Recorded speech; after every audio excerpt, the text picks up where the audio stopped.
kandidati që është i opozitës, bile ishte edhe kandidat një tjetër, nuk dhe? Kjo është i pavarur që doli të një? Ylli? Po. Pavarur. Jo, nuk mbështet nga PD-ja fare. Jo. Atëherë, kandidati që është sot aktor shumë i njohur, njëri shumë i mirë, unë nuk e njoh nga afër, po gjykoj nga larg, domethënë duke parë aktivitetin e tij, por ai ka po bën një gabim fushat. Unë ta thash edhe në kafe dhe po ta them tash që ai tani thotë jam kandidat i pavarur dhe nuk lejoj kryetarët e partive politike të mbështesin fushat. Pra nuk pranon Berishën fushat. Atëherë çfarë kandidati si do i marri? Nuk tha nuk lejoj, ai tha nuk. Ai kështu është shprehur tekstualisht në një media tjetër. Jo lejoj. Unë isha aty tani kur është. Nuk lejoj. Unë isha aty ti më. Jo te ti, televizion tjetër. Ka dalë diku tjetër. Ka dalë asnjë. Po më kanë thënë, ta kërkojmë tash. Me Tolli ka qenë, me Tolli s'ka tjetër. Po jo më pra jo. Ai ka thënë nuk pranoj kryetarët e partive politike. Jo. Ai ka thënë nuk do dalë me ta. Kur e ndryshoi? Ata do mbështesin. Kur e ndryshoi? Qose ka ndryshoi. Ditë që tha. Po mirë, e ke kuptuar pa gabim. Jo. Ai ka thënë s'do dalë, ti ke marrë nuk lejon. Jo. Mirë. Ai s'ka lejon apo s'lejon dot. Ai ka thënë do bëjmë fushat timen me shtabin tim. Skema klasike që del kryetari i partisë dhe thotë ky është kandidati dhe hajde flet kryetari i partisë. Si me shtabin nuk doj. Me shtabin e vet. Me shtabin e vet sepse ai është kandidati i pavarur që mbështetet nga opozita. Ora tash, Ylli Rakipi, të lutem. Madje te punën e kandidatit pavarur, jo për pjesën e për ta përforcuar këtë gjë, ai do mbledhë dhe firma. Tela. Tani ai tha te Top Channel mos gabon, që ka marr modelin e Nikolesit. Apo ja, tha kështu? Dhe Nikolesit. Si kandidat i pavarur. Si jam rasti parë, tha është Nikolesit. Po pra po, këtë model. Tani unë po ta them jam vetë këtu. Se modeli ndryshoi me jam vetë Nikolesi këtu. Unë po të them si kam kandiduar i pavarur. Ai ka model krejt tjetër që nuk besoj ta sillin sukses. Unë kam thirrur kandidat i pavarur, ishte zonë e Lezhës, zonë e djathtë, këtë e djathtë, e di Fario atje ishte këtë e djathtë, dhe Partia Socialiste nuk fitonte dot në Lezhë me një kandidat tjetër. Isha Botuos, isha Dja Lezhë e tjerë, dhe kisha fisë të madh, dhe isha presidenti i Beslidës dhe mora, fal. Dhe ato më futën me ide si kandidat i pavarur që merrja pjesë agri. O Fari, pra pjesën ngri, dhe pjesën e djathtë. Një pas ka thonë, Nikola Po nuk është Nikolaj, Nikola ka fituar 2 palë zgjedhje dhe kam fituar si pavarur. Ti fitoje ai Flerani, pastaj dakord. Tani vitë kjo. I thirra kryetarët e partive të PS-s e PSD-s që ishin të gjithë front përballë PD-s. Si tash ka po edhe këta front do jenë, Nikola. Po si front? Ore po, tani do shojnë, a do marri Sali Berishën kraj?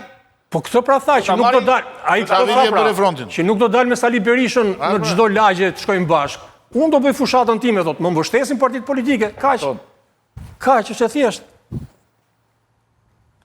Pra, jemi, okej, ose cili marrë mendimin e vetë gjithë, por ka një problem, një handicap, domethënë se mirë, dakor, Tiranën e zgjodhe kështu, se zgjodhe 2 kandidat, po të gjesh kandidatët, ti i zgjedh. Në këtë mënyrë, dhe duket që... Po këtu nuk do shkon të Ylli. Pra nëse ai do zgjidhte vetëm Tiranën, një të pavarur dhe në 5 të tjera do vinte kandidat politik, atëherë do kishte drejtë të thojë se po këtë parimësi për Tiranën. Jo, ke gabim. Kjo është një mënyrë për të justifikuar humbjet. Absolutisht. Ja këtu do jemi. Nuk lidhem me këtu jam. Për mua ai kemi shumë pa kohë. Skem. Dakor, por am dakord që do mblidhemi gjithë partitë opozitare dhe do kemi kandidat që do mbështesin. Para përgatitje për humbje dhe për të justifikuar se ishte një kandidat i pavarur, si ishte Joni, nuk ishte PD. Ai dorë nga humbja dhe unë isha aty. Si kanë ardhur gjërat Nikol, humbje do ishte ajo në të gjitha variantet. Jo. Po merr 5 vota. Atëherë po parti politike. Nëse Ali Mehmeti është vërtet kandidat, ai shkon dhe merr 5 vota më shumë për Partinë Demokratike. Jo sa që ishte diferenca me Belind Këlliçin. U shtrua kjo. Një minutë. Po u shtrua kjo pra. Po jo mos e. Fare. U shtrua vetëm media. Nuk u diskutuar politikisht janë bisedime, a ka mundësi? Në kryesi nuk u shtrua kjo. Në takimin me aleatët. Ka mundësi mos. Edhe djalë tani ti është në kryesi dhe në shef i rëndësishëm. Edhe njerëz shumë të tjerë, me djalin tani s'kam biseduar, por kam biseduar me të tjerët. Prisnin doktorin të kthej nga Evropi dhe të thosh ç'a do bëj. Dhe ai erdhi dhe tha këtë gjë që tha. Dhe tani, pyetja ime... Do të thosh që ja kanë thënë ata të Evropës, apo? Jo, në Evropa do t'ja këtë thënë edhe nga planeti Mars, dikush, se nuk... Jo, me që erdhi... Do t'ja kanë thënë nga Amerika, Evropa dhe bashkë, po duhet të vinte doktori të ishte në Shqipëri, Fari po them. Po patjetër. Ose nga tro gjëra, tani se ti... Ti e di që duhet vinë doktori. krijon figura. Ti e di që duhet vi doktori. Krijon figura letrare. Po këtë po them më burr. Do vinte dhe do urdhonte dhe urdhroi.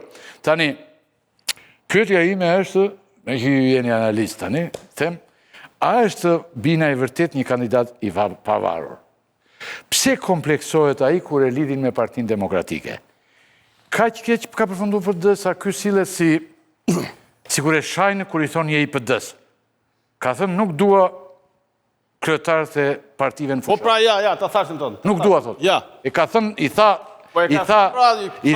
te Grida Duma. O Ylli, këta ma hodhen poshtë, nuk e ka thënë. Jo, ai tha që nuk dua nuk do kryetarët e jem me partive. kryetarët e partive. Jo, nuk as lejoj as baloj. Ai duhet të deklaroj, jam kandidat i Po ishte në tonin e mbështetur emisionit. nga PD-ja, mbështes PD-n, Ka thënë ajo. gjithë partitë politike i kërkojnë në front edhe pjesa që është pjesa që quhet pjesa gri. Si është mbështetja? Si mbështetja? Kërkojmë mbështetjen e partive. Po i më të thot hapur, jo. Ela vërtet mendon kështu? Pse do të futet kështu? Se O Andi, Lore që ke një pozicion shumë ai interesant. mundohet të Një justifikojë. minutë. Vërtet mendon kështu? Ta them sinqerisht. Vërtet mendon kështu me këto gjëra që ke thënë deri tani? Po unë Vërtet nuk, vërtet apo bën sikur se kupton çfarë po ndodh? e kuptoj shumë mirë çfarë po ndodh. Se pari unë e kuptoj për shkak. Po them ato që mendoj. Rezultati, po pra po them, rezultati me një kandidat politik diej, dakor? Po provoj një skem tjetër. Mund të jetë i njëjti rezultat, nuk e dim. Mund të jetë rezultat ndryshe. Do është veprim ndryshëm. Dhe ti do vish të thuash këtu te unë pastaj Po do të njësoj se s'do bëj një gjyqje, por do vi Ky këtë. rezultat ishte unë e thash mund të jetë i njëjti rezultat. Kështu do ta thuash. Jo, Unë të kërkoj analizë. po them që ne do marrim përgjigje pas rezultatit që do dalë. Nëse ti nuk e kupton që Partia Demokratike këtu do që të thotë humbëm, unë s'kam punë me humbjen. Kjo është përgjigja më e thjeshtë që mund të japësh. Po pse po ti si e pas them? Falë që në. A mund të bëjmë një përgjigje nga fillim deri në fund? Po. E para një, këto janë zgjedhjet pjesëme të jashtëzakonshme. Nuk ka në statutën e PD-s në një partie politike shqiptare që mban përgjegjësi për një humbje në zgjedhjet e pjesëme. Kurrë asnjëherë. Aq më tepër që nuk po humbet as i bashki PD-ja, se i ka dietat PS-s to. Qartë. Jo, është test. Jo, ke gabim. Një sekondë të mbaroj. E ke gabim. PD-ja pas humbjes me 11 maj do të bëhet të paktën një bashki ta marrë. Një bashki, një. Më thuaj më. Do e marrë një bashki? As një bashki do marrë. Sa do marrë zgjedhjet? Ta shohim. Zgjedhjet pjesëme nuk ka as bashki për të marrë, nuk ka as betejë për. Ke gabim. Për mua s'do të kishte hyrë fare, por me që hyri dhe me që e mori të gjë. Kjo ishte mendesh? Mundësia. Kjo ishte ti shumë mendesh. Po. Unë s'po hyj sepse këto zgjedhje janë kështu janë s'ka mbaruar me 11 maj. Janë domethënë 2-3 sa 5 zgjedhje sa janë ato. Se ti Nikol mendon që do ketë zgjedhje të bashkisë? Do ketë Tiranë zgjedhje të bashkisë? Po sikur gjykata kushtetuese të japi drejtë Erionit, ka drejtë Erionit kandidoj. Jo, s'ka nevojë të kandidojë, janë ulluar. Kandidon fare, vazhdon kryetar. Ai mbaron kryetarët. Pari, qofsha i gabuar, gjykata kushtetuese me 31 tetor rrëzon kërkesën e Rënvelis. Po pse? Po mirë tash unë po të them. Po tash o rëzon ose rëzon është ajo? Unë po ta jap 90%. Po ti e ke informacion apo e ke analizë me ato që dim, jo me ato që do ndodhin, me ato që kanë ndodhur. Po me tepër ti. Të bëjmë një analizë për ato që kanë ndodhur një. Pra, Partia Demokratike vendos ty në zgjedhje bashkë me Alatët. Ka një propozim në tavolinë që është Jagron Shehaj, që thotë duhet bashkohet të gjithë opozita dhe nxjerrë një kandidat jo partijak.